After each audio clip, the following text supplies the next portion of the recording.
Hello. Welcome to the Offspace podcast. It's your host with the motherfucking most true offer. And it's your favorite co-host, Esgo Offer. Yes, sir. Coming to you live. First things first is, I don't know why I've been on. You gotta get comfy, man. I've been on the censor tip, nigga. I'm sitting crisscross applesauce. And that's not a whole podcast. I got my feet exposed, man. But socks off. I'm not doing it right now. I got socks on. Hopefully these niggas don't. Anyways, but like man, how's everybody else's day going?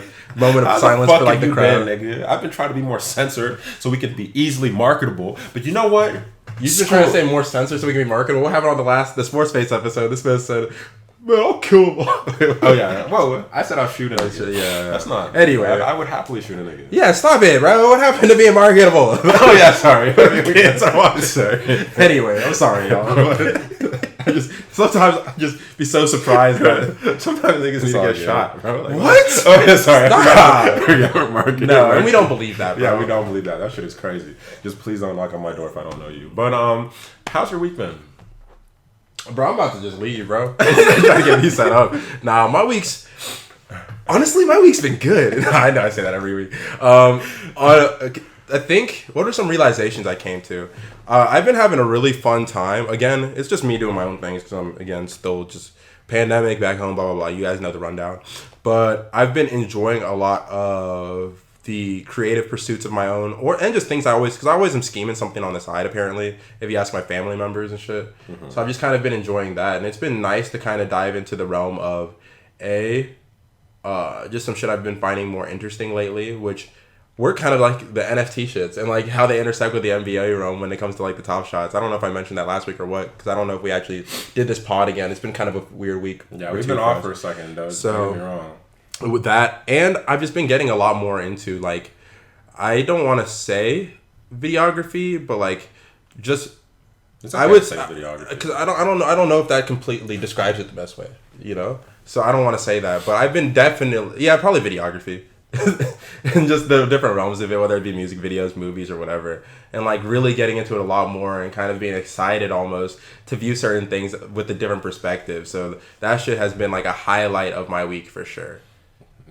I've seen a good movie too because of it. I saw Cherry, and that shit made I don't know if anybody's seen Cherry, and you haven't, so we can't really talk on it, but without spoiling it, because I hope you do get to it.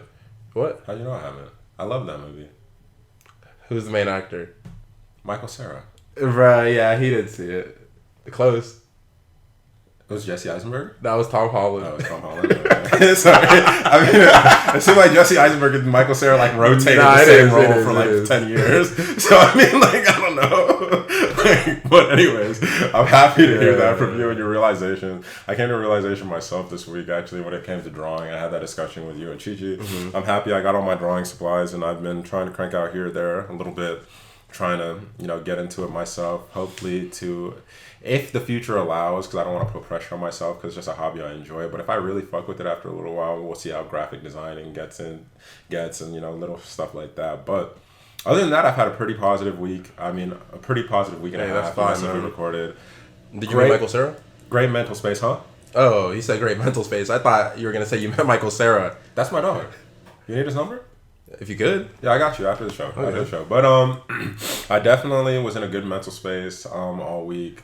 Definitely saw good people, learned good lessons, the typical roundup and whole 9 yards of life and shit. Mm-hmm. We learned a lot of things about just our future in Atlanta too, kind of just put a lot of pieces together when it comes to us living together and how we kind of want to make that look. So I'm very excited for getting that to happen and having kind of our creative castle that we're going to call it and just getting ready to work, because y'all think, I mean, people love that's kind of tough. People love the content, I like that the creative castle we put out and whatever now, bro. When we actually live together and this nigga's back in Atlanta, I'm telling you, because it's stifled right now because of the separation and just the inability to have access to things besides just you, but just things in the city and things like that. The content creation is gonna be taken to videographers, editors, photographers, different series, just different artists times, as friends, projects, different series, different subjects. It's because we'll have 7 days a week to exist with each other. You know what I'm saying? So we can make shit literally every day if we want to. And I'm in a zone where, don't get me wrong, I gave up drinking for Lent, even though I'm not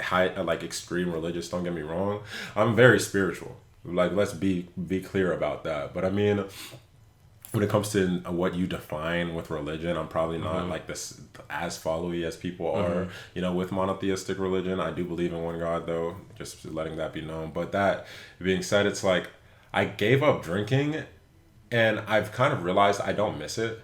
Right? Like I'm going to start drinking again April 1st. Like I'll still be fun. I'm still happy, fun, chuka, truly. But I mean, like I can be that without alcohol. Yeah. Plus, I realized how much other shit I really am happy to just have free time for, because that I don't go taken away from. I don't go out of my way to be in drunk or drinking environments when I'm not drinking, because you've been the sober person around drunk people. Don't get me wrong, you can have fun, but you don't choose to always. Bro, first off, the sober person who says I don't drink but is constantly around like always around drunk people 24/7 on their free time and likes to say that they're having a good time.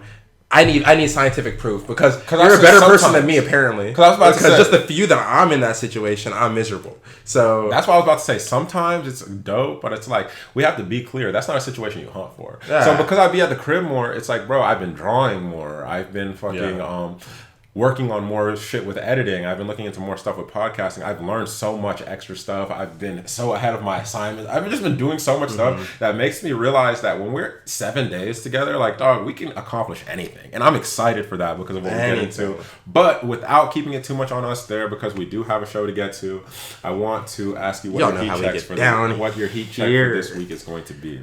I've been popping out of the music that I've been listening to for like the last few months and just trying to listen more upbeat stuff. And to be honest, it didn't lead me into too much new music, I would say, for heat check wise, but my heat check is a little bit of a throwback off of JID's DiCaprio 2 project. And it is called Working Out. Yeah, if y'all haven't heard it, which I'm sure you might, not sure, you might have heard it. If you haven't heard it, it's great. Go check it out. Hey, and then for me, my heat check this week is a song that I've only played 3,700 times. And I have to be very blunt with you guys. Other than skimming through some new music that I was excited for, that I am going to talk about, because I'm going to have a bit of a music segment this time, but it's going to be kind of, we did this a few weeks ago too, and me kind of breezing through and then giving Esgo the floor to do the same if he has things to tell you.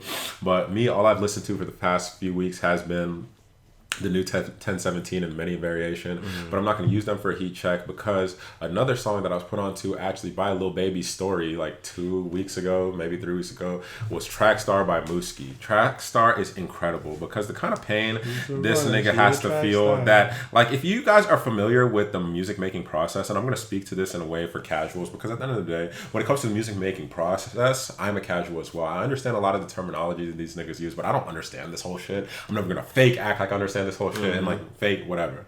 But like when it comes to making music, I feel like most people at least understand layering, right?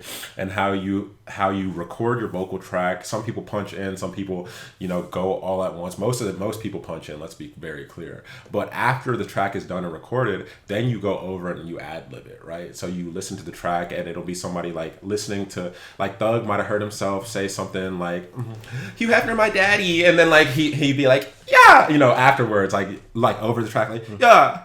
Okay, you know what I'm saying? Like, while you're listening to your own track, ad-libbing it. Bro, like, listening to your own track, ad-libbing, my heart is breaking, like this nigga did on that track, bro. The pain he must have felt is something that I've been there before. I know. I told Chuka this. I love that. I was like, when I was listening to it, because you put me on, when I was listening to it, I know him to be ad-libbing that. After he made the take, he was crying. And he was listening to it back, and he couldn't do it. And then when he got to that point, honestly, I think he was saying fuck it to what he was listening, and it was just what he was feeling in that moment. It just fit perfectly. It was one of those transcendent moments. It had to be, bro. He saw that pocket. He's like, my heart is breaking. That shit dangerous, bro. Like, so shouts out to Mooski for sure. Yeah. That made me a fan. Like, that song was so fire. I'm gonna be looking out for new Mooski music. But like, something that I try to do, and I know this is gonna sound like a contradiction, but when it comes to certain songs and you hit me like so hard, like you give me a 10 out of 10 song and that's my introduction to you, then I don't even look back anymore with certain artists. Like, you can kind of feel the vibe of, nah, I'm gonna just pay attention to what you do from here. You know what I'm saying?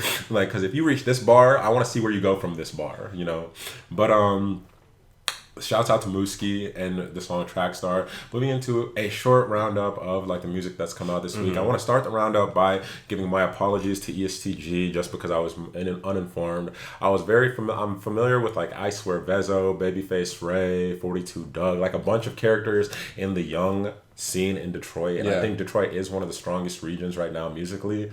But man, I wasn't very familiar with ESTG. So I'm not even gonna say I was either, because I know I just heard them off the features of the shit that I feel like everyone did, but maybe not, because not everyone listens to like a Jack Harlow. I know everyone listens to Lil Baby though, so they gotta have heard the recent one. But exactly, and so like when I saw. So then I went back and did my own due diligence, and now I fucking understand, bro. I Don't Feel None, and then the project I Still Don't Feel None, bro, fire from start to finish. So I'm definitely going to shout out a couple of his songs just because I feel bad in previous weeks being uninformed and kind of speculating, even though I didn't say anything definitive, but it's just speculating like connection in certain areas, when really this nigga just make fire music. You know what I'm saying? I've been making fire music. But like the song Morals on I Don't Feel None is definitely my favorite song, period, of ESTGs. He has a song with I Swear Vezzo and Payroll Giovanni. Ironically, I've talked about Payroll years ago on this podcast, and I Swear Vezzo we talked about just weeks ago.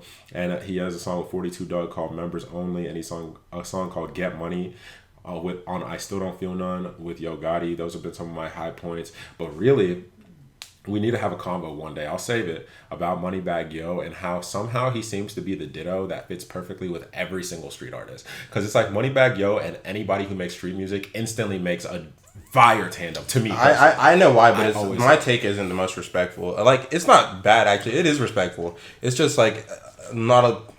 Man, I like Moneybagg Yo's music, bro, but maybe I'm just going to sound like a hater, which I'm not, because I like his fucking music. Don't crucify me. But it doesn't seem like he does anything too crazy to where he couldn't be on anybody's thing. What do you mean?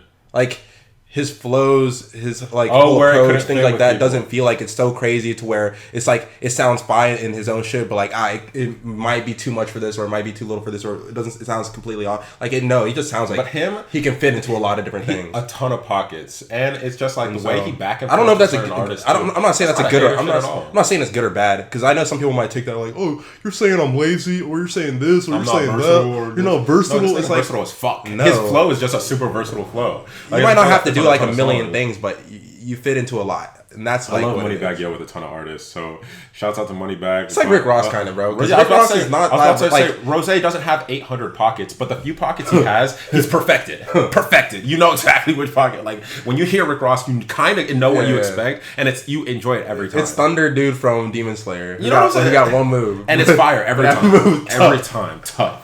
And so, just rolling down the list of songs that came out this week that I gave a fuck about or paid attention to. And this isn't to say that songs that came out that I'm not mentioning, I didn't pay attention to. It's just niggas be busy. Yo. And one thing we do have to I am going to mention off of personal opinion is Apple Music, Spotify, and most DSPs in general.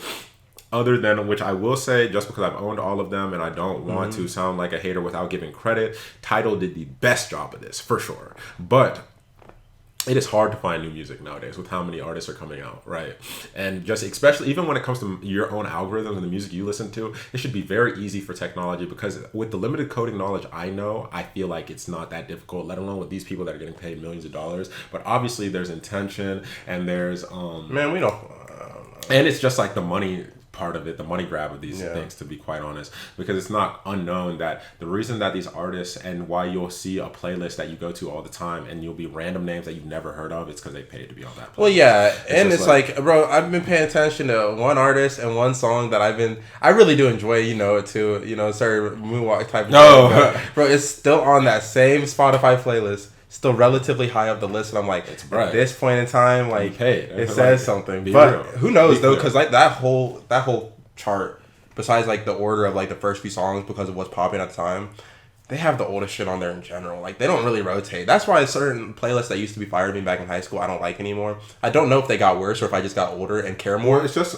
But I know, like, I used to love Rap Caviar, but it doesn't hit the same. Rap Caviar used to actually be them just playing music they thought was hot or thought it was good music. Like, this is something that is widespread knowledge, at least within the music industry, like, of these playlists, which I'm going to reiterate just because a lot of our listeners, once again, are casual fans when it comes to this area of it.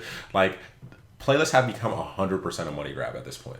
Like, playlists evolved. That's why a lot of people, when they talk about Spotify having like the best playlists and all of these shits from back in the day, and don't get me wrong, there's still a little bit of an essence of these things, because I know a few people that run some of these. Their organization is still on Spotify, incredibly clean. But it's just, and the organization blah blah. But it's like, it's not like it's the requirement for playlists change a lot, just like requirement for radio. Radio probably started with, the dope music that is coming out nowadays, so let's play the dope music. But now you hear, it costs, but then when you really look into it, it's like, oh wow, it costs it costs a few $100,000 for you to work one song on the radio. Oh, I didn't know y'all needed bread like this to do this. And playlists have slowly became that, and we're watching other industries, whatever.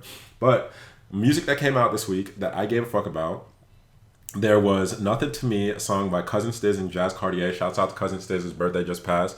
And shouts out to Jazz Cartier and Sean. But Jazz Cartier makes excellent music. We've talked about him before on this podcast. A song called Show You Off by Brent Faiyaz. And then a 2-pack by Blast, which we've only sung praises on. And there's 2 songs on here. One featuring Drake Yo the Ruler called Don't Forget. And one called Fuck Boys featuring Russ. Fuck Boys sounds like my favorite Blast song, Overrated, but just part 2 with a Russ on it, and it sounds like a radio smash. Dude, I don't know, man. Like, personally, I enjoyed them, but there's been a lot of music in, I guess, this rotation of the podcast, in the sense of like the last week or whatever we can have, that has dropped, that I know I would like. Like the Give You On shit, I would think it's fun. I would have liked a lot more, but where I'm at right now, it's like I can't even do it. I'm not trying to listen to too much like sad or like slower or like things like that. Exactly. But I've been on an uptick because not only does my mental health need it, but it's just like that's just been music I've been vibing with recently. So I know like the Brent Faiyaz I'm gonna have to come back to, even though I've heard it and I shouted it out. Ask me how many plays I gave it. I gave it 1 because I had to come back to it because I'm not in that mental space either. The Blast and the Russ, I gave it 1. The Give You On, I might give it more. Just because the Give You On shit is a little bit different, because even like the trackstar, it is in that kind of his feel, but that shit hits different. I gotta give it more. Well, you're watching girls actually take accountability. Let me stop. Like, let me stop it. Let me stop.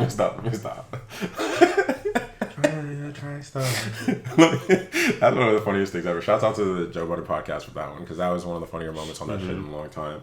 But so moving right along though from that, it's keeping it on music though. Just to start off, we have I think that there were some women who had some notable drops too. I think this week. I'm just blanking because I didn't look. Georgia Smith had a drop that, again, it's all in the same feel. But if y'all like Georgia a lot, she dropped new music. Yeah, that's what I was about to say. Unless we actually listen, it's not even point. Yeah. Just like I did listen. Okay, that's why I'm saying. I'm only saying things I listen to at the end of the day. Because otherwise, I'm not gonna tell y'all to go listen to something and end up being because then I go back and listen and then I feel bad. Like, no, I'm only giving y'all music that I actually listen to. Amen. And moving on with music news though, to kind of give y'all information on this podcast. Moving on to music news. Drake charted 1, 2, and 3 from the Scary Hours 2 EP 3-pack that he gave us, which has never been done in music history, that an artist debuts at 1, 2, and 3. But on top of that, it's dope to me because of the range of music that we got in the 3-pack, and because we saw basically a time, place, rapping Drake song make a top 5 Billboard, which is dope to me. Like hearing Lemon Pepper Freestyle be like number 3. Oh, make that. You know what I'm saying? Yeah, okay, so. Because that's not like what you would expect the whole world listening to. Be fair, y'all go ahead and check out our kind of like side episode we did. We didn't release it on streaming platforms, but however, it is on YouTube. In the sense that you can go watch the video, but you can't just listen to it. So it was a video exclusive. Go ahead and check that out.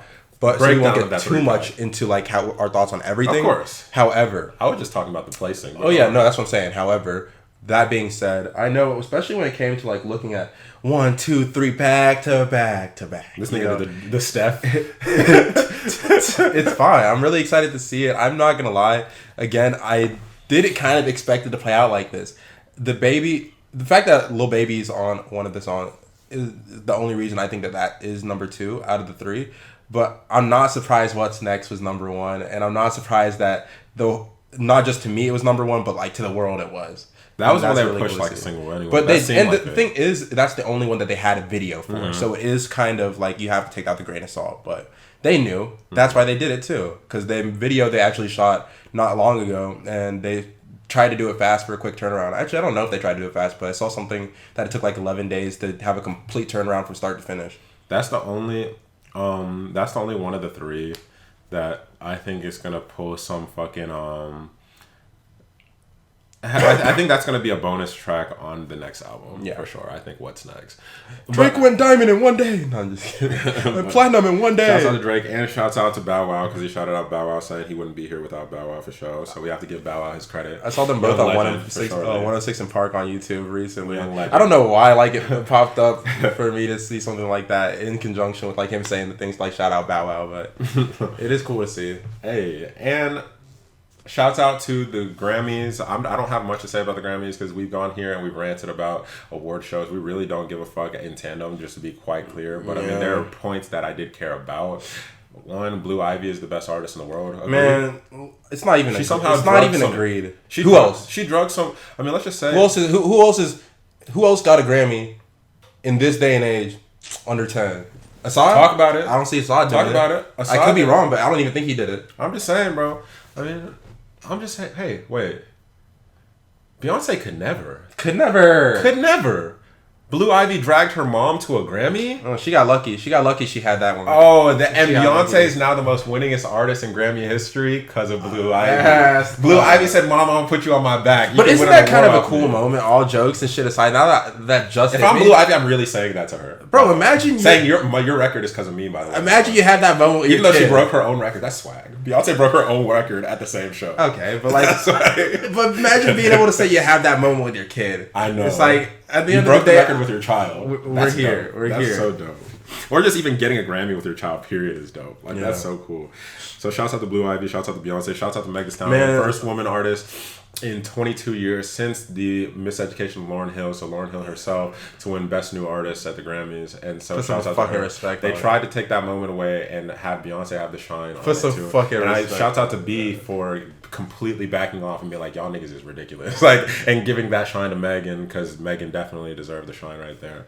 But there's not a lot of high moments for me to highlight, but I saw Lil Baby come out with a fire performance, and I obviously am never gonna fault somebody. It's such an easy route to go on not to kind of bring up like black issues in your performance, especially on something like this when it's your moment and things like that. Even if you are a black person, I get that, but I'm kind of happy he did, and the way he did it too, and still bringing that heat to the performance. I don't know how they shoot stuff like that now, or where they got drones going, because it felt like they had something like, I don't know, that shit just felt way too incredible of a performance compared to some shit I remember seeing when I was a kid. Oh, for sure. Like, times are just different now. Now they just have the preloaded fire performance that they recorded beforehand. Yeah. Because of the fact that they're like, oh, it's Corona, so I guess we're just going to budget out these performances too. I remember the fucking, was it Cardi or Megan or whatever, like performance at the award show like a few months ago or whatever the fuck. Mm-hmm. And I was just like, bro, are we watching feature film? Like, you know what I mean? It's like, what? Like, these things are putting money. It's kind of just crazy,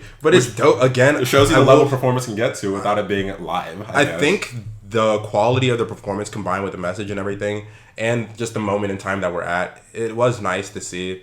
And I think the message for certain things that he spoke on, obviously in that song, towards an audience that might be just woefully unaware of what's going on still, or maybe eager to learn, but that was unaware of things prior. I think they got a good taste of like some struggle, not a good taste, but like an insight, because come on, you're not ever going to really feel that person off of just, oh, I saw a music video and all of a sudden I understand the plight of a young black man. Of course, it's like, all right, no you don't, but you learn something. So definitely shouts out to them niggas, because that is dope, like especially for him to put it on a stage like that with the with how he's heralded in the world at the moment too. And so shouts out to him, shouts out to Lil Baby, of course. Shouts out to apparently Billie Eilish won a Grammy off of a song that isn't even, the movie hasn't even released yet. And there was 4 black artists in that category. She was the only black person nominated. Like, it was one of those. It wasn't like, don't get me wrong. Obviously, I don't know that category. Obviously, you don't race it out, especially without seeing it. And I'm not going to be that person. But it's just like, I just get so confused with that when people, obviously you want things to give credit where credit is due. But I get so confused when people like get surprised that award show's award show. You know what I'm saying? Like where they do what they've done historically. I don't pay attention to it, to be honest. So really, to be fair, I don't know who was in that category. I just saw that she won. I was like, oh, that's neat. Mm-hmm. But if she earned it, that's cool. If she didn't, then it sucks. But I don't know, dude. She's a good artist, and that's what makes it tough. Because like now, I don't want to say anything because I have to see like who was in it. But that also is kind of nuts that like it plays out like that too. You know what I mean? Mm-hmm. But again, I can't speak from something I don't know. Of course. That's why I'm trying to definitely secure that one, and we have. The next thing I wanted to mention, just because of the fact we didn't mention it on Sports Space, and I thought it was definitely something worth at least saying, is that LeBron James and Maverick Carter became the first two black members of the Fenway Sport Group, and became part owners of the Red Sox, pending MLB approval, of course, which is incredible. That's black superhero. Why did they? That's superhero shit for real. I gotta hear the story on that though. Mm-hmm. Why did they decide like the Red Sox? You know, was there just an opportunity for it, and they just realized, hey, this is an opportunity on a massive team. Let's go for it. You know, or is this some like innate passion or something towards like the Red Sox that they've been kind of waiting for the opportunity to strike? Oh, I know why. Because. See, I had to search it real quick because you just have to do the quick due diligence of seeing what the Fenway Sports Group owns. Yeah. Bro, they own Liverpool. Oh, okay. Like I saw him trying to make plays in the Sports Group EPL. Owns Liverpool? So I saw him trying to make plays in the EPL and in soccer in general as well. So I mean, it's good. Like, and that's the most popular pop-in soccer team right now. So Red Sox are a historic franchise as well. So I guess it makes sense. Oh, that's neat. Yeah, I mean, because they're major. You know, it's just like your Rondo. You know, you got Ohio. You got in some way Miami. You know what I'm saying? Mm-hmm. And you have that's really it. Like I'm not saying you even have LA. And even if you're LeBron James, though, at the end of the day, which is another thing that kind of sucks with black people in those spaces, a lot of the times we get locked out of those spaces, right? And we're not even allowed to make it into these rooms. Like, knowing that LeBron James, like, be clear of the fact that he's probably, like, whichever groups, because most of these teams aren't owned by groups unless you have, like, the Lakers, like, which is the Bus family, mm-hmm. and, like, the Dallas, which is, you know, so-and-so. We've seen that. Mm-hmm. But most of the time, it's groups and entities that own these teams. Every New Orleans team. Right? Like, it's literally, like, shouts out. No, it's Fire Family in New Orleans, though. Like, they own everything, though. But anyways, like, unless it's something like that, though, you're dealing with groups. And when you're dealing with groups, a lot of the times, like, bro, we saw Magic Johnson when he got into a part of the group that owns the Dodgers and, like, little shit in LA. Mm-hmm. Magic Johnson, one of the biggest names, if not the biggest name in Los Angeles before Kobe Bryant got there. You know what I'm saying? Mm-hmm. And like shit like that. No, before Kobe, it was Magic Johnson for sure. It took him till this stage in his life where they allowed him in those rooms to get there. Like, a lot of the times it's hard you can't imagine what a LeBron James, how many groups they probably approached before Fenway was the first. Yeah, I'm gonna be real. I think the LeBron case is a little bit different. Mm-hmm. Magic, we know how big of a name he was, and we know like the time he grew up in, even and things like that. I'm not saying things have changed for the better that much, but the LeBron case is a little bit different because I feel like teams, not just teams, like owners, groups, and things like that would be a lot less probably pushy of like not letting LeBron in than like we're actually giving credit for. I think most people, and especially like a group like we're talking about here with Fenway, people especially owning Liverpool, owning like the Red Sox and things like that, and like them able to be a part of that deal, that's probably one of the best people you can be a part of in general. But I'm not so surprised on the LeBron side, but the fact that it was him. However, I know in general that is not an easy task to accomplish. Of course. So I am, because they're still pending approval. Yeah, like. And if it actually goes through, that's going to be super dope to see. I'm excited because Braun's doing something that I know a lot of people, a lot of kids, keep it a buck if you still have that child in you. My child in me always dreams of owning a sports team, and Braun's just making that dream come to reality. So it's cool to be able to see like people that look like you do this shit. And I think there's going to be more black people that end up becoming part owners if they have the money of these different teams, because at the end of the day, there's more of an importance being placed on like a youth, an approach from the youth that I've noticed of just ownership and like handling our business in different ways than our prior generations have approached prior, to where I'm not going to be surprised when there's going to be hella black sports teams owners in the next like few decades, like way more than we've ever seen. And I think obviously a lot of that's going to have to do with like acceptance towards like people being able to break into these spaces, but fuck acceptance. It's people are going to be demanding to break into spaces with your money, and they're going to be happy to, because that money talks, bro. And I don't want to seem like I'm not of the same thought of you, because I definitely am of the same thought in that category, where I believe we are going to see a lot more black ownership, and we're going to see a lot more, like a Kobe was speculated. The NFL's the only one that I'm really like. Kobe was speculated to be like one of the first people that the Bus family was even going to let in for like a part of the Lakers. Like I'm saying, like we're seeing a lot of stuff that is historically not cracked, like being cracked. You know what I'm saying? So I get it, and I'm excited for it, but I am also excited just because of us having the children in us, for sure, which are the dreamers and like whatever. Like I want to be in these rooms one day, and knowing that I want to be in these rooms one day, I definitely want to pay as much attention to the negative as well of the difficulty of this path, because I want to see the reality of it. And so I want to see the journey that a lot of these people have to go through to get into these rooms. And so I'm definitely just excited to watch the journey. You know what I'm saying? Watch the journey and see what happens till the time that, God willing, we are in the position where we're dealing with these problems too. But speaking exactly like I was gonna say, like I was gonna say, like, before we transition into, because it might be good to look into, there's actually like some good conversations out there. I heard one from Jesse Eichler, and to be honest though, he's not LeBron James. He's a white man whose wife is also way more rich than him, and he's already like, I think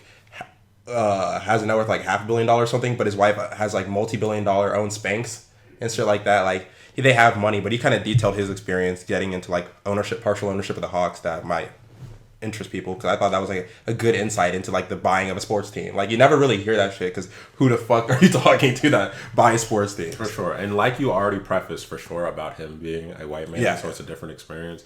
Like because you're not gonna see certain shit. Yeah, for sure. And I'm way more partial to, of course, the journey of black people in that space, just because of what we would have to deal with getting there. But that being said, it's definitely good to just get information. If Magic Johnson talks about what it took for him to do certain things or things like that, I would love to see that. But you don't always have access to that, so you take what you can and just apply it to yourself. That goes for all people who are people of color trying to fight to be in industries that haven't accepted them in the past, because there's going to have to be people who are groundbreaking, of course, and trailblazers. And so moving right along from there, which we can have this discussion and tie it back into the youth shit, but it's like Travis Scott's seltzer finally got a release, which I believe the name of the seltzer was just like Cactus or some shit like that.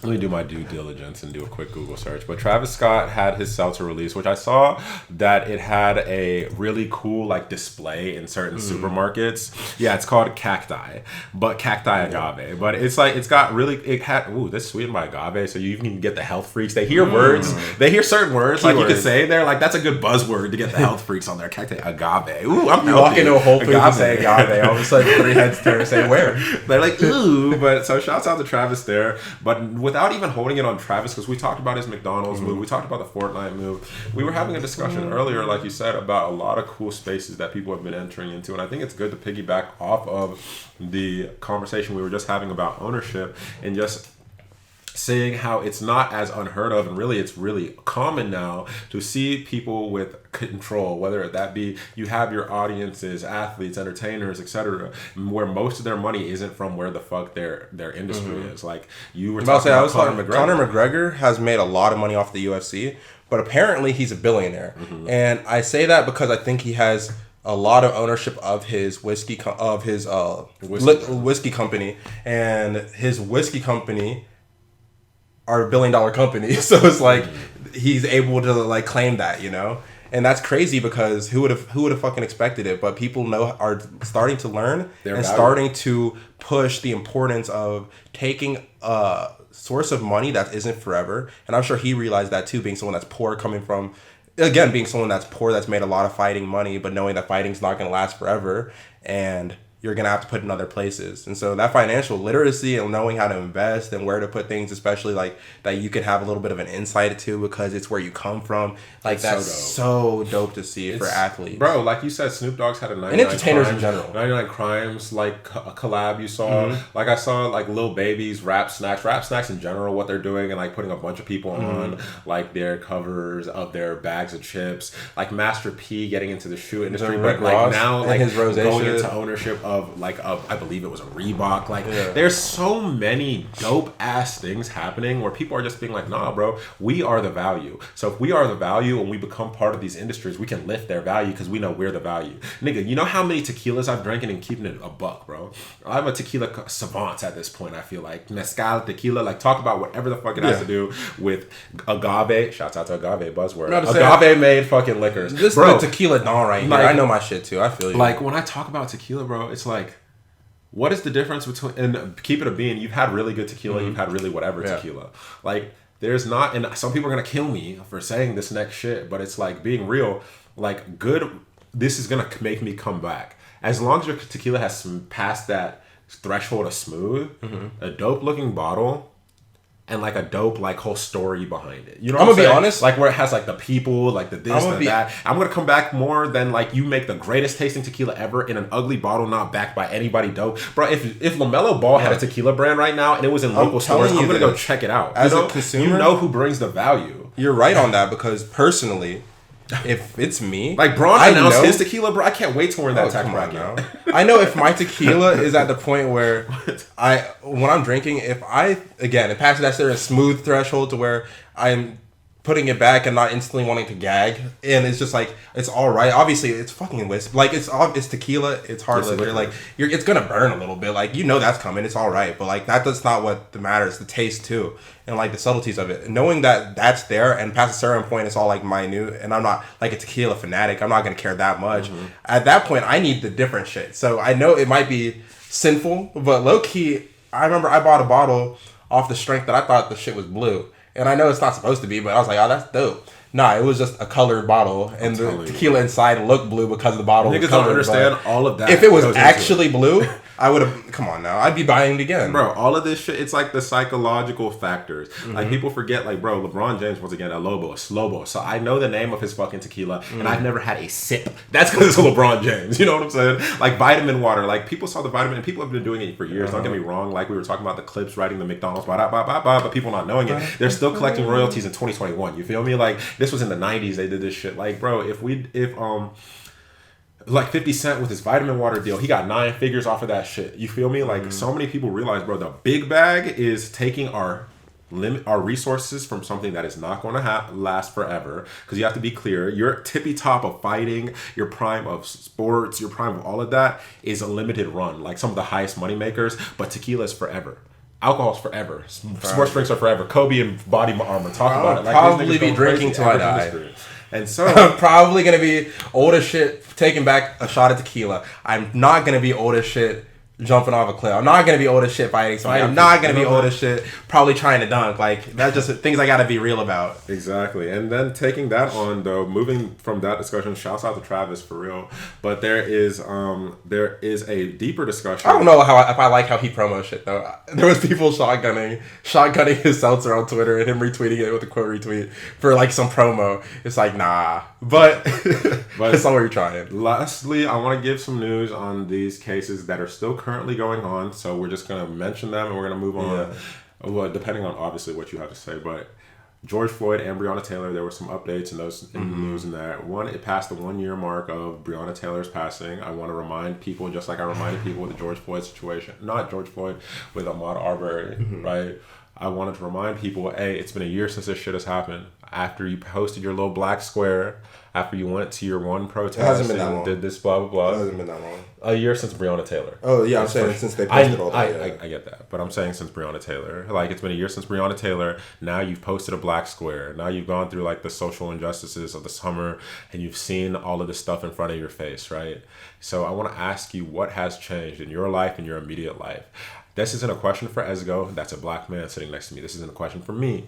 This is a question for those of you that are watching this and having to sit back and listen and absorb and learn. I want you to personally ask yourself that question. That being said, Breonna Taylor's boyfriend has finally, all of the charges have been dropped against him, which is nuts that he even had charges on him for a fucking year. So think about the fact that my girl just died and I'm sitting here worrying about my freedom in the involvement of someone else killing my girl for a year. God rest that man's soul and all of the stress and pressure and bullshit he has to for sure be going through. And I hope he has peace. I hope he finds peace. And then George Floyd's family, which is another ongoing thing. George Floyd's family just received a historic settlement, which no settlement number, we're going to start this by saying, is worth more than having your family member alive next to you. That being said, it is good to see that the city of Minnesota has reached a historic number in $27 million after the passing of George Floyd. It's no amount of money that would ever be able to trade for a human being. But at least they were able to come out with something, in the sense that I definitely think I've seen things where people just kind of like, brush it over, it's whatever, forget about it. And them settling and giving 27 million, shit like that, only proves more that the city knows, like, you know, sure that they find exactly. Because that's a big number. The people will know, the city knows, and like the people who are on the other side of it are gonna have to be aware, especially if they were able to cough up something like 27 million. Like, okay, they might have actually been in the wrong, even if you couldn't learn that from just looking at the fucking case. But you feel me? Like, it is what it is, man. Not it is what it is. Again, I think it goes back to that question you proposed, though, and really do reflect on that, y'all. What has changed? How have you changed? And what can we continue to do to change? And I'll leave it there. Amen. Mm-hmm. And that's all I got to say on those cases. Mm-hmm. So we're going to keep y'all updated as we get more knowledge, because obviously, like, the court proceedings have not finished. That was just the announcement of the settlement case. As close as a few hours ago, we heard them still delegating and talking about it in court, as I was seeing on my timeline currently. So we're going. I don't know the inner workings, but I feel like if they're coughing up that much money, Derek Chauvin's going free. That's what I'm saying. Like, some shit on some other tip. Like, I know they're not necessarily like connected like that, but like, I just feel. But like they already shit's coming. Bro, you know, like the barricades they've already built. They've started building. They built barricades around like the courthouse. They have like wire and all of this shit. Like, I think they're definitely. Wait, because like in that case, ow, I got a random foot cramp. Sorry, y'all. Ooh, you good, bro? But so then moving on to the last two discussions that we have the discussion. I'm gonna save what we're watching and shit like that for very end before we end the pod. But right now, I wanted to just go ahead and just have a discussion that me and Esgo. I hate when that happens. Wow. For sure. But that me and Esgo have been having for the last week-ish or so. But like, I thought it was important that I wanted to bring up and just share with you guys. It's just, I've been seeing a lot of quotes lately about how youth is just youthful innocence and happiness and hope and all the shit that we have as kids. If you remember back to when you wanted to be a superhero or a firefighter or like whatever the fuck that people wanted in kindergarten and shit like that, marine biologist, all that. But the youthful innocence and youthful hope is just before the trauma comes in from the world and steals that from you. And then you sit back and you think about believers, you think about dreamers, you think about people that have accomplished these big things, right? Mm-hmm. And a lot of the times when you watch these interviews and you watch them talk, they almost sound crazy to regular people, right? Mm-hmm. But people that think like them, they don't really sound crazy too. In my mind, correct me if I'm wrong, but I feel like I've just connected that to being youthful innocence. That it's just like, you can accomplish anything on this planet when you truly believe you can accomplish anything. But if you don't believe you can accomplish anything, don't believe you can do this, don't believe you can do that, then no matter how much you try to half-ass to get it done, you'll never do it. I think what it is, and that's a really good way of saying it, and just to go on that a little bit deeper, it's the fact of everybody operates at like this baseline level for the most part. Not everyone. Some people really do come out the womb just kind of like, you didn't really have a chance. Like even having that feeling for the most part, which sucks, but for the most people that do, a majority, at a certain point, you know, again, the world starts revealing, because every year as you get older, the world starts revealing the troubles, the pressures, all the expectations of just what it means to be human and what it means to operate and like survive and take care of yourself and interact with others in a society that's only growing, this, that, and the third, and like all those, and like our shortcomings of history, and you learn about history more as you get older because you just take in more and more every year, and that just end up adding to like people's pessimism on like the outlook for the future. And I feel like the people that are able to maintain a certain level of youthful innocence have this idea in their head that no matter the realities of the world, and I feel like I'm somebody like this in the sense of I'm not naive to the bullshit that goes on, and you guys see me using my voice, maybe not all the time on social media because I'm not always on social media like that, but I'm going to be more.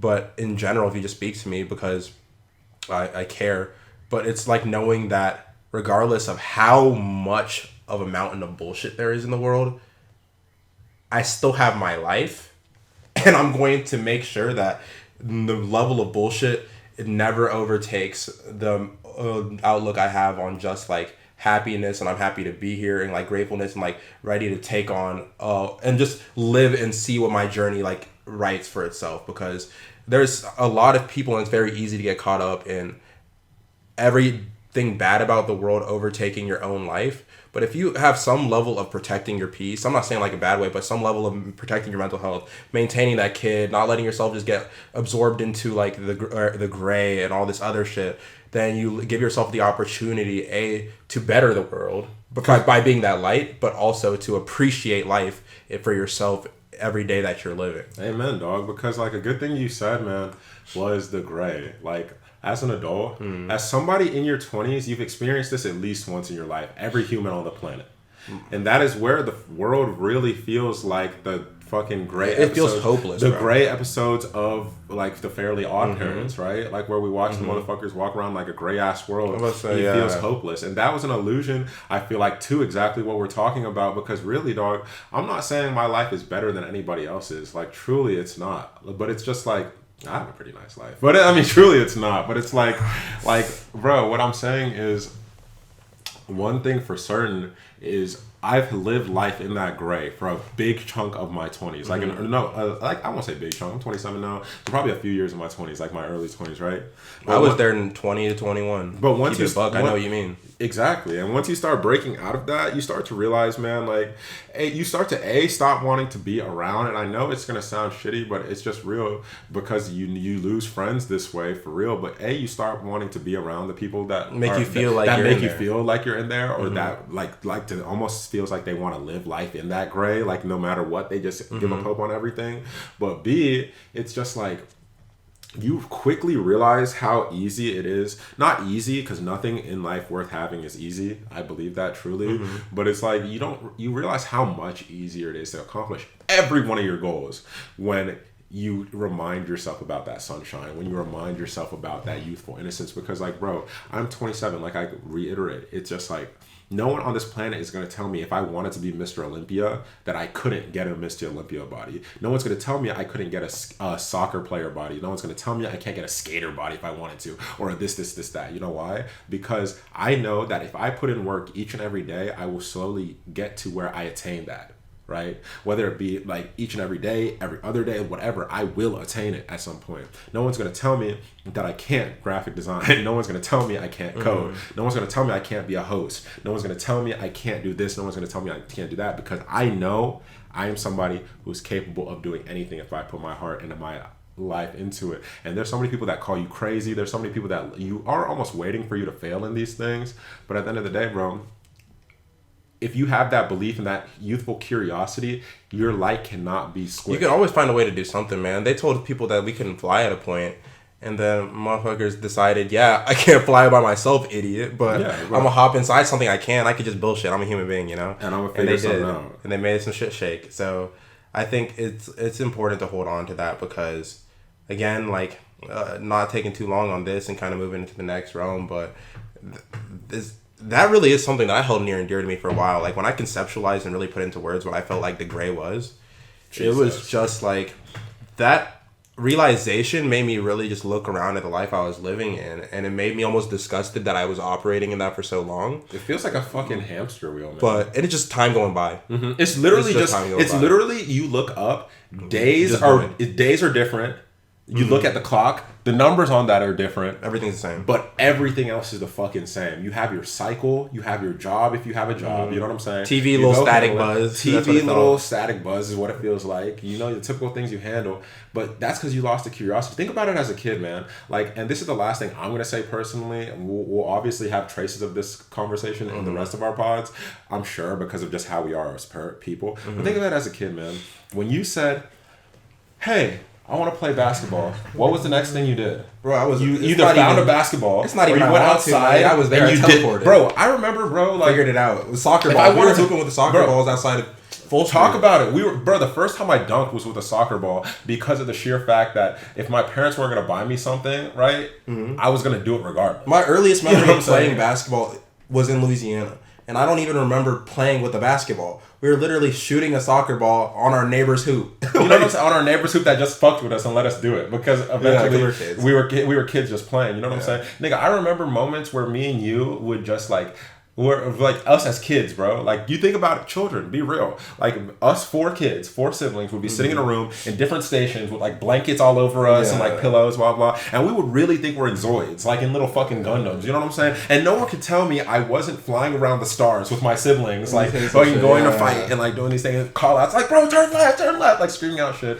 You lose that because you get older and motherfuckers tell you you're crazy or like you look lame or you're like this and that. You know what's crazy though? All the motherfuckers that never cared about that shit, and hopefully you don't care what people say like that too much. Like, obviously, I know there's the pressure of society, obviously, whatever, but all the people that just kept that youthful innocence. I'm gonna be honest, bro. You can think of so many people in all these realms. The RDC World people, they're popping. Bro, you know the David Dobrik, he's popping. You know what I mean? Bro, like, let me be very. The Muy Bien, he's popping. See, the thing is though, you're naming people that none of us have ever smelled before. Let me be clear about my real life. Like, this is why I'm so happy I found it again. I can't wait for the bounties it comes out in. But this just goes to everybody else, and hopefully this testimonial will help people just like take a load off and like live life, my nigga. Please live life and enjoy yourself. Like, bro, like every person on God and Jesus, 27.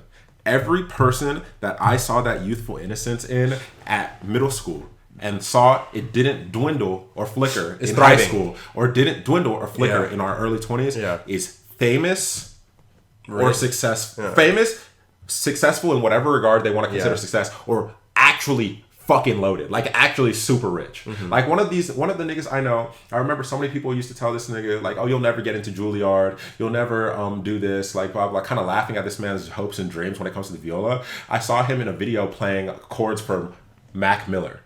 You know what I'm saying? Like before Mac passed. Like if he would have never made it to the back of a Mac in the studio actually recording live music for Mac Miller if he listened to you fuck niggas that told him that he could never do this shit. And don't get me wrong, the older you get, the more you realize that the people that tell people, oh, you can never do this, oh, you can never do that, it's because they truly believe. And once again, we go back to cliches like we talked about all being true. It's those niggas truly don't believe that they could ever accomplish their dreams. That's why they shit on you for trying to go for yours. Because they think it's a waste of time. But the waste of time shit's tough, because I'm not going to try and make this morbid or anything, because I know some things can be triggering to people.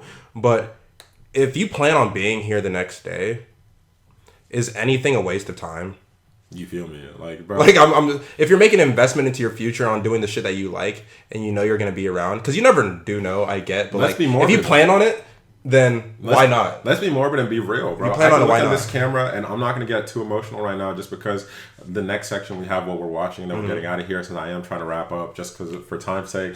Like, this is one of the last things I'm going to give y'all when it comes to this argument, comes to this discussion, man. It's like, really, dog. Like, I can say this happily. I've been someone that was on the edge, you know, of the cliff. We've gone to those dark moments. I've gotten as low as I've gotten. I've seen what the gray feels like in my early 20s. Told you all of these things. I promise you, I would rather not be here than live in that gray. And if living in the light and happiness for me is a shitty ass apartment or like a shitty ass car or like not much money, then bro, I promise you, I will be stoked and happy accomplishing the things that I want to accomplish and poorer than being the surgeon or the engineer or whatever the fuck I was supposed to be and rich right now. Not to knock any of those people truly, because this is just what gives your life light. Everybody's life gets light. If you want to go be that best surgeon ever, you go. There's some people that really just like their dick gets hard when they talk about surgery, bro, because they love it that much. Like, they really, like, please, those are the people I want to be surgeons. I want to be doctors. Like, do the things you're passionate about. But that being said, what have you been watching in this last week, man? I have not been watching shit. Okay. So my name is Chuka. My name is Ezigo. And this stops. That's funny as fuck. Really? Let's end the episode. That's a funny ass way to end the episode. We'll talk to y'all later.